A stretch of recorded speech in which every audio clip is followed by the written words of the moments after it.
Buenas noches, bienvenidos a TV Perú Mundo. Los saluda Josefina Townsend. Hoy nos acompaña Francisco Belón. Francisco, ¿qué tal? ¿Cómo estás? 2 muertos y decenas de heridos dejó la segunda jornada de protestas palestinas contra el reconocimiento estadounidense de Jerusalén como capital de Israel. Los choques tuvieron mayor fuerza en la frontera de Gaza. Este viernes ha sido el día de ira de miles de manifestantes palestinos que tras las oraciones salieron a las calles de Cisjordania, Jerusalén Oriental y Gaza para protestar contra el reconocimiento de Jerusalén como capital de Israel. Las protestas anti-israelíes han dejado su primer muerto. De acuerdo con el Ministerio de Salud palestino, un hombre falleció al ser atacado a tiros por soldados israelíes cerca de la frontera de Gaza. Una segunda persona fue reportada muerta horas después. Según la Media Luna Roja Palestina, más de 80 palestinos resultaron heridos, tanto en Cisjordania como en la franja, por fuego israelí, balas de goma y por inhalar gas lacrimógeno. La declaración de Estados Unidos desestimó todas las decisiones positivas de la causa palestina. No ponemos todas nuestras esperanzas en el Consejo de Seguridad, sino en nuestra gente, resistencia y firmeza. En el Consejo de Seguridad de la ONU, Reino Unido pidió a Estados Unidos presentar propuestas detalladas para la paz entre Israel y Palestina, tildando de inútil la decisión tomada por el presidente Trump de reconocer a Jerusalén como capital de Israel. La embajadora Nikki Haley, sin embargo, acusó a la ONU de perjudicar con ataques contra Israel el proceso en lugar de promover las perspectivas de paz. Durante muchos años, Naciones Unidas ha sido escandalosamente uno de los principales centros de hostilidad hacia Israel. La ONU ha hecho mucho más daño a las perspectivas de la paz en Oriente Medio que avanzarles. No seremos parte de esto. Los estados ya no se mantienen al margen cuando Israel es atacado injustamente en la ONU, y los países que carecen de credibilidad a la hora de tratar a israelíes y palestinos con imparcialidad no darán lecciones a Estados Unidos. Haley también subrayó que Washington no ha tomado posición sobre los límites o las fronteras y remarcó que el presidente llamó a mantener el status quo en los lugares sagrados. Similar ha sido el mensaje del secretario de Estado Rex Tillerson en París. El jefe de la diplomacia estadounidense dijo que cualquier decisión final sobre Jerusalén no depende de su país, sino de las negociaciones entre Israel y Palestina. El presidente indicó en su declaración que su decisión de reconocer que Jerusalén es capital de Israel no indica ningún estado final para Jerusalén. De hecho, estaba muy claro, pienso, que el estado final de Jerusalén, así como las fronteras, es un asunto que quedará en manos de las partes para negociar y decidir. Para los diplomáticos de Oriente Medio, en cambio, hay un riesgo de escalada violenta que ya se está viendo a días del mensaje de Trump. Entre los diarios, en este caso el diario español El País, informa repudio global Estados Unidos en Naciones Unidas por su reconocimiento de Jerusalén. Washington se queda solo en el Consejo de Seguridad Extraordinario. El resto de países alertan de que su anuncio viola las resoluciones de Naciones Unidas y puede incendiar el Oriente Próximo. Ahí vemos la embajadora Nikki Haley, quien ya hemos escuchado en la nota, que ha acusado de hostilidad a Naciones Unidas en contra de Israel y hacer más daño en el proceso de paz que conseguir o fomentar avances en acuerdos entre palestinos e israelíes. Todo esto se da en el marco de los 3 días de ira convocados por Hamás para protestar por esta decisión. Hay 2 muertes que lamentar, pero hasta el momento no llega la protesta a tener la intensidad que ha tenido otras, lo que fueron ya consideradas intifadas en el 87 y en el 2000, que han tenido un número mayor de muertos y de violencia. Habrá que ver cómo avanza esta situación en Jerusalén. Bueno, la mayoría de los analistas consideran que en realidad esto no va a escalar más allá de las protestas previsibles después de lo sucedido, ¿no? Hamas lo que quiere es una tercera intifada, efectivamente, pero en cambio la autoridad palestina no quiere saber nada con una tercera intifada, lo que más bien promueve son protestas pacíficas. Entonces, muy probablemente, según las perspectivas de estos analistas, la cosa probablemente no vaya más allá, no alcance los niveles de violencia que alcanzaron otros episodios, ¿no? Bueno, se han lanzado cohetes, ¿no? Incluso que han sido interceptados, por lo menos, al menos uno de ellos han sido interceptados por Israel y hasta ahora ninguno de los que ha llegado o han sido lanzados ha causado muertes en territorio israelí. Lo que se comenta en algunos artículos de opinión sobre esta decisión de Donald Trump de reconocer a Jerusalén y de anunciar la mudanza de la embajada de Tel Aviv a Jerusalén es que lo hace sobre todo para contar o seguir contando con el apoyo de la base evangélica, la más conservadora en Estados Unidos.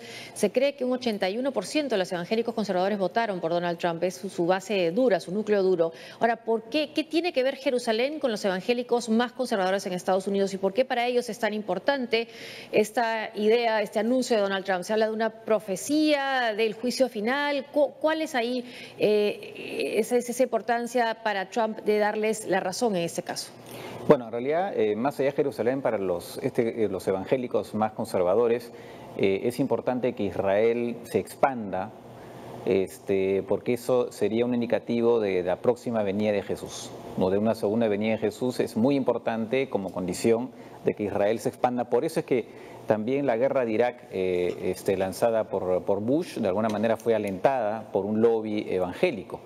Y entonces, y ese sector tiene mucho poder. Lo interesante es que son los evangélicos que están, que promueven mucho la política israelí, contrariamente a los judíos norteamericanos. Los judíos norteamericanos tienen una posición más bien favorable a la solución de los dos estados y son muy críticos respecto de las políticas que se están llevando a cabo en Israel respecto a los palestinos, ¿no? Es una cosa curiosa, pero es efectivamente lo que está sucediendo, ¿no?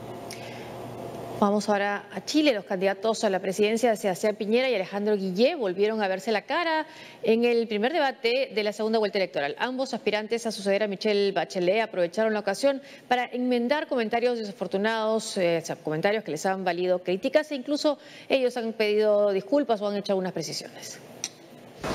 La carrera por llegar a la presidencia en Chile descubre lo mejor y peor de sus candidatos. En el primer debate previo al balotaje del 17 de diciembre, Sebastián Piñera y Alejandro Guillier intentaron corregir sus desafortunados comentarios de días atrás. El candidato de Chile Vamos dejó de lado su denuncia de la existencia de votos marcados en la primera vuelta y se refirió a un tema aún más polémico, la realidad de los niños transgénero, que a su entender es un error que se corrige con la edad. Muchos casos de estos de transgénero o disforia de género se corrigen con la edad y por tanto tenemos que actuar, tenemos que respetarlos, tenemos que cuidarlos. Pero no podemos pretender de que el género es algo absolutamente cambiable todos los días a la sola voluntad de las personas. Para la ministra vocera de Gobierno, las declaraciones de Piñera denotaron muchísima desinformación e ignorancia por patologizar el derecho a la identidad de género, quien también aprovechó el encuentro con su rival para pedir disculpas por sus desafortunados comentarios fue el candidato oficialista Alejandro Guillier. Días antes, en Concepción, ante un grupo de empresarios, el aspirante presidencial de Nueva Mayoría criticó así las diferencias en la recaudación tributaria entre los que más y menos tienen. Perdone que se lo diga en su cara porque puede ser hasta molesto, pero estoy hablando realmente con el corazón. Aquí ha habido uso de la población y las cosas que el país ha vivido le quitan credibilidad al mundo empresarial, porque ¿quién que me diga? Cuando hasta con el papel confort, ¿sabe alguien lo que significan los pañales por un viejo de tercera edad que tiene una jubilación de hambre y que sienta que le mete la mano al bolsillo hasta para el pañal que usa? Entonces el país está molesto con los políticos, está molesto con los empresarios, está molesto con las Fuerzas Armadas, está molesto con todo. Y perdone que le diga, hay cosas que no le hemos hecho bien. En el debate de esta semana, Guillier moderó su crítica y salió en defensa de la reforma tributaria llevada adelante por el gobierno de turno de Michelle Bachelet. Quiero decir que fue una frase desafortunada porque estoy defendiendo la reforma tributaria. Quiero destacar que la reforma tributaria ha sido un éxito. Para muchos, el reciente cara a cara de Piñera y Guillier estuvo menos cargado de descalificaciones y reproches, pues centraron sus opiniones en la recaudación económica, la financiación de la educación, la migración y los cuestionamientos a los sistemas privados de salud y pensiones. Que quieren un Chile que... Bueno, se intensifica la campaña. Sebastián Piñera ha dicho que no fue el término, el mejor verbo que usó al momento de referirse a los niños trans. También el candidato Guillé ha dicho que también que no debe hablar de esa manera, referirse a que los empresarios tienen que sacar plata de sus bolsillos. También le han dicho que los empresarios generalmente no tienen la plata en los bolsillos, que la tienen en cuentas bancarias. En fin, ese es lo que está sucediendo en la campaña. También ha habido un spot de una joven escritora que habla de por qué vota, que votó por Beatriz Sánchez y ahora vota por Sebastián Guillé, pide el voto, y en el momento en que se ve su computadora, lo que vendría a ser un screenshot, una toma en la pantalla, usa algún lenguaje con algunas expresiones, ¿no? Entonces que han sido consideradas como que demasiado para la campaña, pero bueno, se está defendiendo y está diciendo que es una manera de... Ahí está, intervención en franja de Guillé, de escritora, de joven y alocada, genera controversia. Camila Gutiérrez aparece escribiendo un texto en donde se burla el candidato de Chile Vamos. Claro, se ve esto muy corto, ¿no? Y dice, hace unos días en los que entiendo a los fachos se encuentran, no se ve esa parte, que se va a transformar Chile en Chilezuela, porque cuando sale el innombrable, supuestamente se refiere a Piñera, diciendo que va a tomar las medidas de Felipe Cas, el candidato más al extremo derecho de la derecha que Piñera en la Araucanía. Pienso, y esto es lo que dice ahí, si se puede ver, no una grosería, se va a transformar en Colonia Dignidad. Colonia Dignidad era una zona, bueno, de abusos que se cometieron durante el gobierno de Pinochet. Ya, entonces voy a teclear cualquier cosa. Bueno, esta toma de pantalla se ve. Entonces, eso es ahora el debate. Bueno, hay muchas sensibilidades acá, pues, ¿no? Sí, efectivamente, ¿no? Y llama la atención efectivamente la cantidad de errores que están cometiendo los candidatos en sus declaraciones, en particular esta de Piñera, cuando habló, pues, de la supuesto fraude que se habría cometido en la primera vuelta, y lo que propició que el Frente Amplio finalmente se inclinara de manera mucho más clara hacia Guillier, ¿no? Entonces, algunos incluso comentaristas decían que Piñera con esa declaración lo que estaba haciendo era que podía perder la elección cuando en realidad no había ninguna razón para que la perdiera.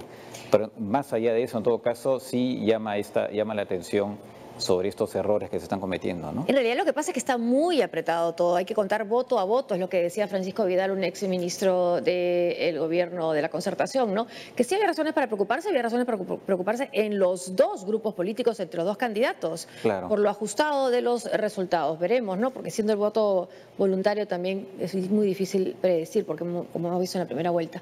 Claro. El Reino Unido y Europa acordaron las primeras condiciones del Brexit en un acuerdo preliminar que se firmará la próxima semana, incluye la factura por el divorcio que deberá pagar el gobierno británico. Se espera que los mandatarios europeos lo validen en una cumbre programada para el 14 y 15 de diciembre en Bruselas. Ya hay un primer acuerdo sobre la separación del Reino Unido de la Unión Europea.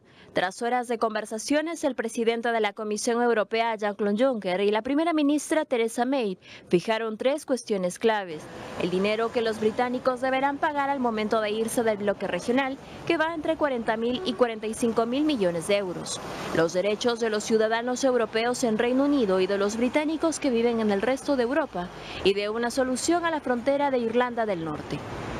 Los negociadores de la Comisión se han asegurado que las elecciones de los ciudadanos europeos que viven en el Reino Unido serán protegidos. Nos hemos asegurado que sus derechos se mantendrán luego de que el Reino Unido haya dejado la Unión Europea. Luego de algunas conversaciones difíciles hemos alcanzado un acuerdo que es justo para los contribuyentes británicos. Significa que en el futuro podremos invertir más en nuestras prioridades como vivienda, educación y salud.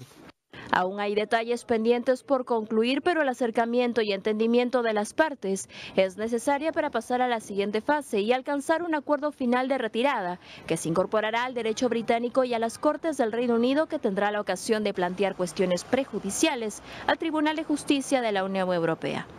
Se tiene previsto que el pacto definitivo sobre la salida británica esté lista en octubre del 2018 para dar tiempo a su ratificación.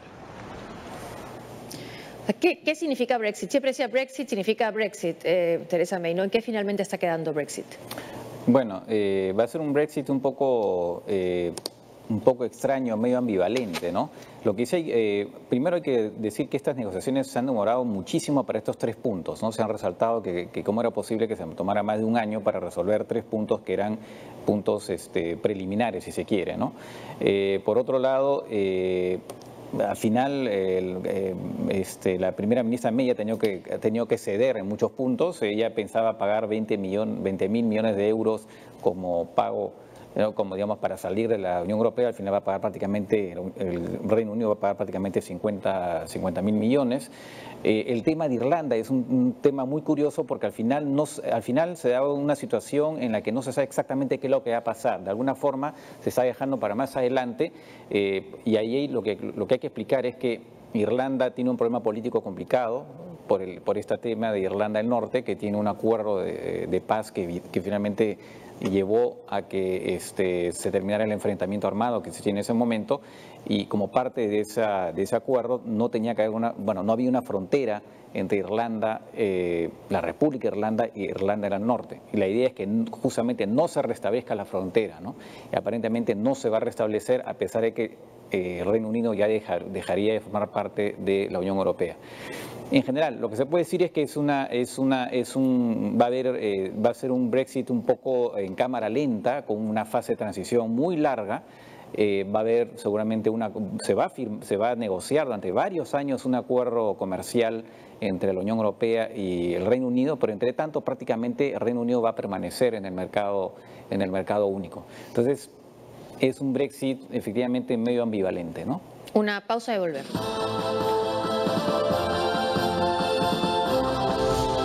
Ya tiene fecha el referéndum que definirá si se elimina la reelección en el Ecuador.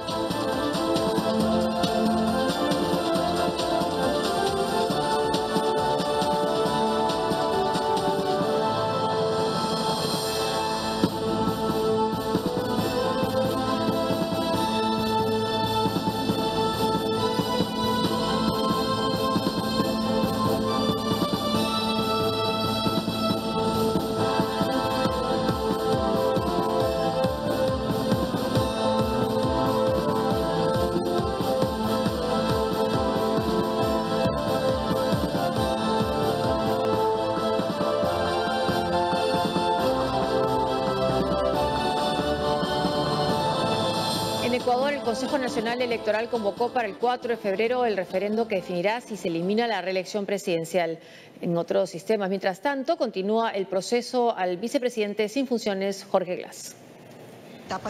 Aunque lo sentencien, Jorge Glass advirtió que no renunciará a la vicepresidencia de Ecuador.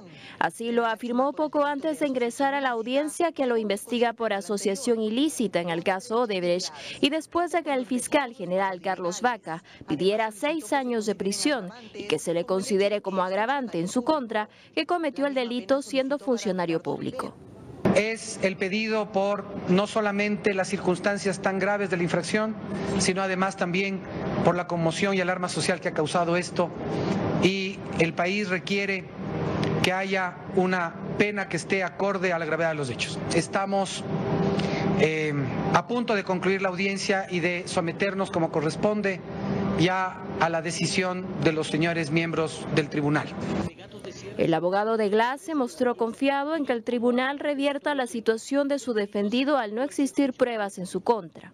Y nosotros demostramos que el ingeniero Glass no formó parte de ninguna comisión técnica que suscribiera contratos. Él no suscribió ningún contrato.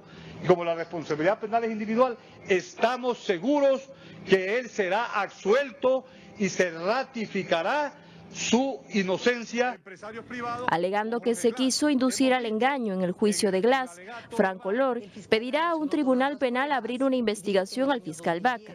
Se espera que el 13 de diciembre se conozca la sentencia absolutoria o condenatoria para los procesados en el caso.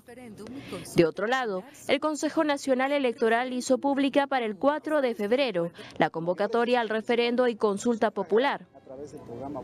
El primero estará compuesto de 5 preguntas, entre ellas la inhabilitación por corrupción, la prohibición de la reelección indefinida y la no prescripción de delitos sexuales contra menores de edad, mientras que la consulta popular se centrará en la eliminación de la ley de plusvalía y reducción de zonas de explotación petrolera en el Parque Nacional Yasuní. Bueno, hay una situación complicada para el expresidente Rafael Correa, ¿no? Por un lado, su hombre de confianza, el hasta hace poco vicepresidente, hoy sigue siendo vicepresidente, pero no tiene funciones, Jorge Glass, está siendo procesado por el caso Odebrecht. Hay esta propuesta para eliminar la reelección presidencial. Se esperaba que él postulara un nuevo periodo después de dejar en el poder a alguien de su propio partido. Y también están las acusaciones de correístas, de gente del ala que simpatiza con el expresidente dentro del partido Alianza País, que han vaciado las cuentas del partido. Bueno, es una situación en la que creo que Correa, al momento de elegir a su sucesor, no creo que vio que las cosas se iban a complicar tanto, ¿no? Sí, efectivamente, ¿no? Ahora Correa estuvo hace no mucho en Ecuador y la verdad es que no tuvo la acogida que él esperaba que iba a tener, no ha tenido gran cantidad, digamos, no han habido masas que lo acogieran así como él podía haber esperado. Digamos, para él la situación es complicada. Respecto a lo de Glass, un comentario, digamos, que llama la atención que por asociación ilícita para delinquir sea solamente 6 años la pena máxima, acá en el Perú es de 15 años. Pero en fin, en todo caso, y también lo que se llama la atención es que el proceso se ha ido bastante rápido porque ya se va a dictar sentencia, ¿no? Y respecto al referéndum, todo indica que va a ser, digamos, que el presidente Moreno va a obtener un triunfo y que se van a aprobar las reformas que él está planteando, ¿no? Amenazados por la limpieza étnica ejecutada por militares de Myanmar, 652.000 musulmanes rohingyas se han refugiado en Bangladesh, donde intentan sobrevivir en condiciones muy difíciles. Médicos Sin Fronteras es una de las organizaciones que los ayuda directamente, aunque el apoyo no logra alcanzar a todos. Estos son los rostros de la incertidumbre y de la exclusión. Miles de miembros de la etnia rohingya siguen huyendo de Myanmar en busca de un refugio en la vecina Bangladesh. No quieren ser borrados del mapa. Desde el 25 de agosto el atardecer solo llega como el momento para descansar de un día agitado de supervivencia. Así es la realidad de 625.000 personas, según cifras oficiales de la Agencia de Refugiados de las Naciones Unidas. Más de 100 días sobre esto continúa siendo la crisis de refugiados más rápida del mundo. La cantidad de refugiados llega a una tasa de alrededor de 1.500 personas por semana. El mes pasado llegaron 30.000 a Bangladesh. La situación en Rakhine continúa siendo una amenaza para los rohingyas. De acuerdo con ACNUR, esto impide retornos seguros y sostenibles, sumado a lo poco que tienen los refugiados para volver a sus hogares o a sus terrenos, ya que sus casas han sido destruidas. Organizaciones sin fines de lucro como Médicos Sin Fronteras trabajan activamente en atender a los miles de rohingyas en Kutupalong, Anjuman-Para y otras áreas en Bangladesh. En ese sentido ampliaron sus esfuerzos en salud, así como el apoyo en agua y saneamiento. En esta dura misión, Médicos Sin Fronteras ha contratado a 800 trabajadores extra, sumando un total de 1.000 miembros de personal que colaboran con los rohingyas. Además de la respuesta médica, el objetivo es evitar la propagación de enfermedades que pueden afectar principalmente a los más pequeños. De momento, ningún rohingya quiere regresar a su tierra natal a pesar del acuerdo del 23 de noviembre entre Myanmar y Bangladesh, que prevé su retorno en 2 meses. No quieren ser presa de las fuerzas de seguridad birmanas que podrían ser culpables de genocidio por haber asesinado a cientos de miembros de esta etnia. Mientras tanto, el mundo sigue mirando silencioso esta campaña, que para la ONU y muchos otros es una limpieza étnica. Y lo último, antes de irnos, son noticias que vienen de Venezuela.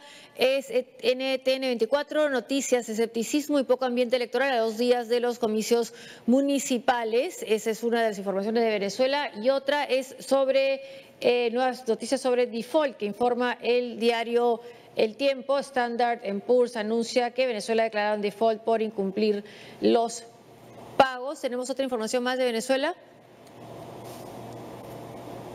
Sí, el gobierno crea la superintendencia de la criptomoneda El Petro. Es algo que ya había anunciado Nicolás Maduro que iba a hacer. Bueno, que Hasta aquí la información. Sí, ya no hay tiempo para más. Comentaremos ya el lunes. Muchas gracias por acompañarnos. Hasta aquí la información internacional. Gracias, Francisco. Buen fin de semana.